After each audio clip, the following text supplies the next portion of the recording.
kakubulireko omumwa ogulimba tegusobola butabanga guli embizi. Oli mufere. Ndi mufere taata. Oli mulalu naye ate nze kulabe nga atali mulalu. N'avaayo nga ayambadde ebigalubindi ebya black eby'Enkumi 4 n'ayogera mu bantu.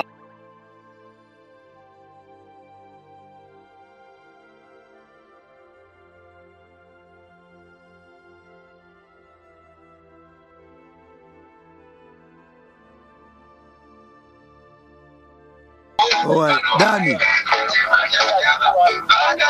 Dani.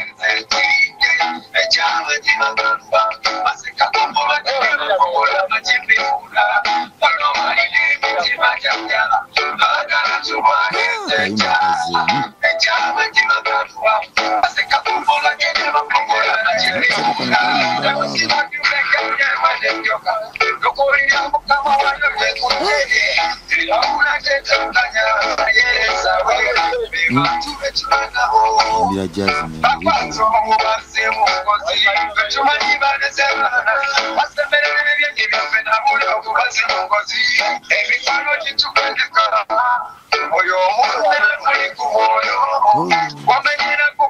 Dani Flavor. Obula mbugamba. Neyagala. Wafumuse soja wange ate wafumuse bufumbuzi gwe mbadde neesiga. Ndi kumapya nto sebo mpyantanga oyagala bansaleko dread rasta. Tawayasa kusalako dread Dani. Ndeka munange nvaako. Kankunyumizayo ka story kamu. Abasajja abaagagawala mu Sematalo. Sematalo yasooka n'owokubiri n'owokusatu. Gwe yagwawo abanafu badduka ne bafuluma ekibuga bagende beekweke. Kakati ab'amaanyi era abamanyi business badduka ne bayingira ekibuga bajje baluutinge batereke mu nju zaabwe olwo baguze abanafu abadduka ekibuga bagula luweero. Kakati todduka jangu saba abantu bakwetaaga okutangaza ensonga ate onazitangaza oli kudduka buddusi. Kati kankubulireko. Lwakuba nti Katoli boy wange ab'amawulire banseetinze dda nga baagala bye baba bankwasa naye saagala. Bayise mbanawuli okukwata. Lydia bali mukozesa bankwata. Bankubira teriyo media etankubidde naye buli omu sitaagala kukwata simu za. Kati waliwo guni gye nalabye Dani nga bagamba nti gundi Bushington yakuseetinga okuba Lydia. Abo balalu Lydia yennyini mwalalu. Kakati labongo. Wanjise. Laba mbadde ngamba Boboli ku interview just tell me. Ombuuze ebibuuzo nga tuli straight kuba I can talk to you. Dani twogere mu coach tu. Olaba ebigenda maaso olaba my bro. Bino tebiri mu kulimba just nti Lydia akimanya ali mu kuweesuddia ali mu kwerimba yengo omuntu Lydia amazima agamanyi. Enkwe. Gwera metallic mu kale mu bulalu bwange nga bwe yagambye embuzi nagweddalo. Basobola okuguza wadde 5 kwa 5 bakikale 10 ku 10 mu Kampala n'ogula ettaka nga tosayinize wadde receipt yadde endagaano. Ekisoboka. N'ogula n'ekintu ku muwalu. Ngalo kashoni maka. Abantu mbalaba bulabye ne boza nti no bakabye abantu beeraga ku TV nti bantu naye nga temitima mwana janjaba. Waliwo akayimba David Utalo ke yayimba. Sebukirwa gibekedde mwene njoka dokolira mukama wayo lyekutte erabula tekakanya ng'ate eri munda muye wafana yerezaawe be bantu betuba nabo bakwasa obubaze mu ngozi betumanyi baleze baana basemberera ebyenyi byaffe na buno obubaze mu ngozi emikwano gitukeneka ulirawo nnyo emikwano gitukeneka oyo munna kuli ku mwoyo gomenyera kukoluma ate yakukonjera nga byoli abo bibbambyalo babi. Ayi yako kawulidde. Abantu babi. Namumenyera ku kyokulya. Yali mukunkonjera nti nabba mwana abantu babi. Wali mufere. Ndi mufere tata. Nyakyambadde ate tondaba ndi mu nsiko ndi kulani. Ndi mufere. Oli mulalu naye ate nze nkulabe nga atali mulalu. Nyinza okuba kubanga. Nze nina empapula zonna ze bannapangisizaako njagala yaleeta erisiiti kale nze omulalu nina ebyange ebya tenancy agreement. Kati ye aleete eya buying agreement. Ekyo kirikiriya balabe wani mulalu kunze naye bagamba Bushington kyaliwo nnyo era muvuyiddemu mu kaseera ke kamu. Bushington bamuwaayiriza musajja wattu tabiriiko bambi nebigenda mu maaso tabimanyi na kubimanya just oyo omwala alina omutima mubi Lydia kati Lydia yabikola Bush yali abimanyi bikwatagina wane Bush mbulaba Bush avuddeyo kwogera ku Lydia Jasmine kati nawe n'ovaayo mu mutayizo omulundi gumu mwekubira n'amasimu nemu kati mwogereko kale olwa Bush mufuneko kyo Lydia omutima gwalina omubi make up naye ng'omutima mubi kyogamba ennyingi n'oyogera mbu banguze ennyumba naye nga tolina na disiti olwo sense ngezaako kufuna kakati Dan okitegedde ye yagadde kunteeka ku lwani naye ng'akimanyi amazima tajja gawona ye era gamukutte dda anti kati abantu bali eno beebuuza nti oba oli mutuufu lwaki odduka ndi waddembe okubalaba ate ndi waddembe okugaana kubanga ekiŋŋaana okubeera mu bantu kati nabwo bonawo metalik tomanyi ebya Uganda wano kyogamba tebamanyi mazima nze bansiba olw'obwereere ye kenyini aveeyo ayogere ekituufu anti abantu bagamba balirwedde okulwanirira gwe vaayo bo balirwedde okulwanirira sofa abakankubira wano bagamba nti Dani aveeyo bagamba Metallic gwagusa ensonga z'abayimbi eziganye abalala bonna emeza z'abantu bonna bezeesambye gwazigusa ati vaayo tuyitire Dani aveeyo fe tulirwedde omulwanirira lwaki adduka aveeyo fe tulirwedde okutuula wansi bw'abanga ye mutuufu ne tumulwanirira ekituufu okimanyi Metallic eri nsonga eŋŋaana ku miitinga Lydia Jasmine naye oli muwala alina abasajja abasirikale badiiringa nabo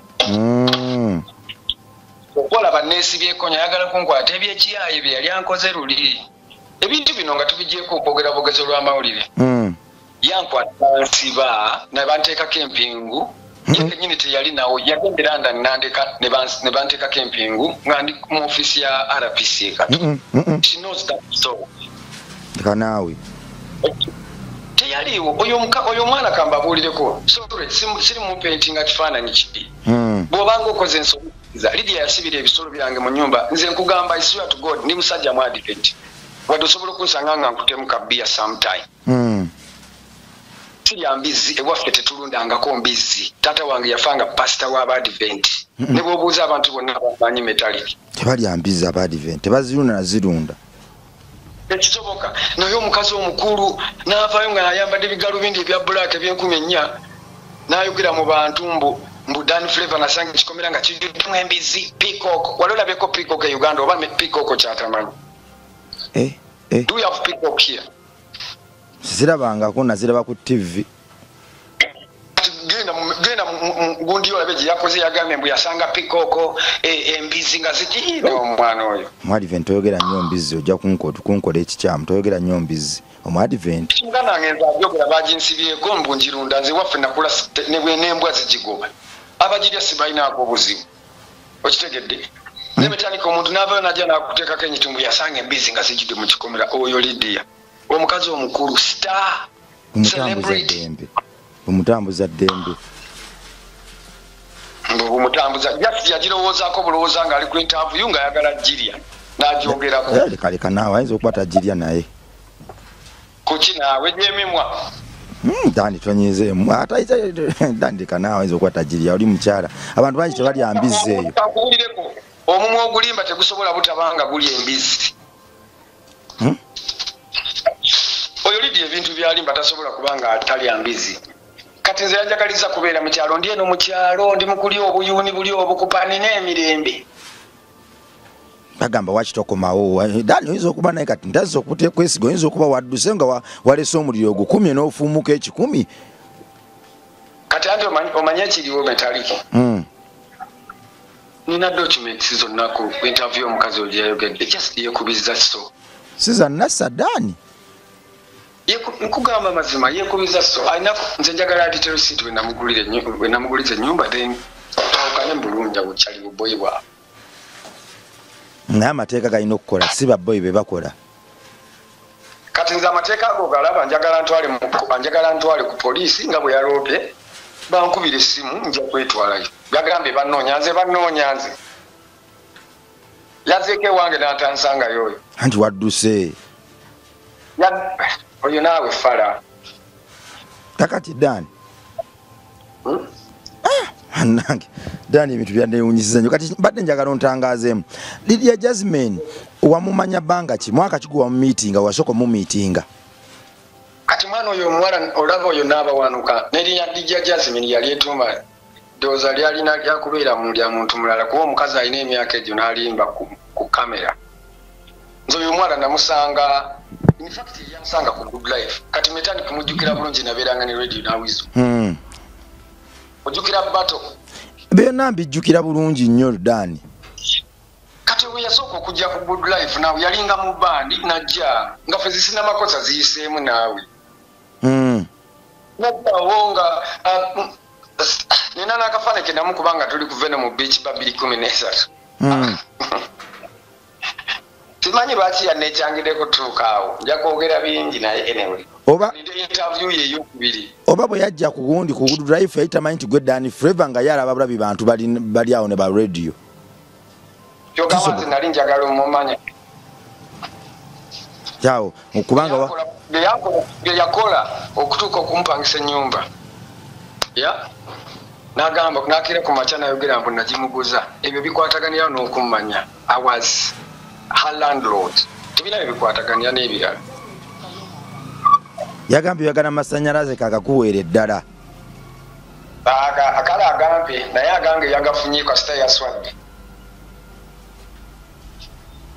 ani banna Dani nze kubuze ekimu baba kale bagamba amasannyalaze yagampadde mubi oyo Lydia omukazi omukulu mu generation ey'abantu abategeera ogula otya ettaka nga tolina risiiti wadde okubuuza ku chairman n'owaayo sente miliyoni 4 ozimanyi ate ng'oziguza mulala jjukira baŋŋambye okategeera waliwo program gye nawulidde ne bagamba nti mwe abafere muba bwe mutyo muba n'obukodyo bungi bwe basomesa okwogera ennyo n'okugatta gundi waya wamugatta engeri gyali omukyala wamugatta kale oba namugatta addangayo addayo Dani onzita nedda nkugamba amazima kati Lydia yaganye okwogera amazima ye kennyini yeekubajje mu interview gye yakoze ne bulooka we yagamba namuguza ennyumba ate bulooka nabapangisa ye kennyini yayogedde nti bampangisa kamu kitundu ate namuguza so it is funny okitegedde nze nina agreement eya tenancy agreement kati ye yagambye mu mawulire mbu namufeera ne muguza nafeera dde olwekyo kyogamba dde ofe sebo nji sebo ne bwe mbeera mufeere nafeera dde ofe abafere baba n'obukujjukujju Dani ogatta omwana n'omugatta n'omuguza evvu kikapa mu kutiya kati bwe mufeere olaba anko kirabika ninamu magiki korobatiki Dani awe eddogo lyange lisingako so eddogo ne magiki n'obufere ndi experienced nsingako ku balala but the truth is these are just talks Lydia amazima agamanyi yali agala kunzijako njawulo ginali njawula ku sente zinali nkola ki sasula ennyumba bino bituddamu ebirala just byakweswaza she knows the truth aveeyo ayogera ekituufu wali omwawula nnyo ate kati kyogamba akakadde kangi nnyo kisewa Dani naye Dani gwe wagaggawalira ddala sebe enkadde nnene ng'ojawula ku munno kati oyo omwana yamuluma yampa emyezi 6 Nensasula landlord nangamba nkole byennakola nembikola n'amala akatima ne kamuzimba olowooza waliwo ekirala aganye kwogera amazima ogufulukwa muno n'omupangisa ogufulukwa ate n'ogweyagaliramu noyagala n'omufera temulina mazima ddaani omanyi bye napangisa ennyumba nga Lydia tannajja nga tannandeetera bizibu nduga okulira ku nsiko kati ndani sokopozinge mukaawo mbadde nsaba onyimbiremu kayimba kakakyasinza okunyumira akayimbako gwe akakyasinza okunyumira akayimba kankigenda okuyimba nkakubuulire akakyasinza okunyumira nga kako akakyasinza okunyumira erega kange ne vidiyo nansonyiwa mukama gye wansindika natuukayo era walungi bulungi naye bano be watusindika nabo bewagamba nti baganda baffe munange baabi batunywa musaayi basimbira ddala enseke muli mu mitima munda tulinga baluganda naye tetulina kakwate ikona gwomanyi tuli nsenene namayanzi so nga tuli nzige na mbizi bano babite basasira ku nze ntidde ejabwe gibakaluba okawulidde naye Dani oyimba bannange mugana wange naddani gwe abantu n'amanyi g'abantu tegasobola kwegatta ne gakolerayo waakiri freedom city anko abantu bwe basalawo nzaani agaana okimanyi ati ate odduse jangu tova mu nnyanja tova mu lyato ogenda kufa munnange nno wendi ate ennyanja efuukuusa ate ova mu lyato ogwe mu nnyanja mbowuge taata wendi mukwano tetukulaba abantu baŋŋamba metaniki watumanyiiza okuba eddoboozi ly'abayimbi banno abayimbi abayita mu kunyigirizibwa watumanyiiza okugatta abayimbi watumanyiiza otuusa amaloboozi genda ewa Dani neddani nkutaddeko droni zange okumala almost essaawa kati 24 sikulaba drone ezo ziyinza obutandaba naye nga kwendi ku mukutu okyaliyo eri kyatulina osisinkana nze njijeyo sijagambayo bantu taata omanyi gyendi ebituufu toyogerayo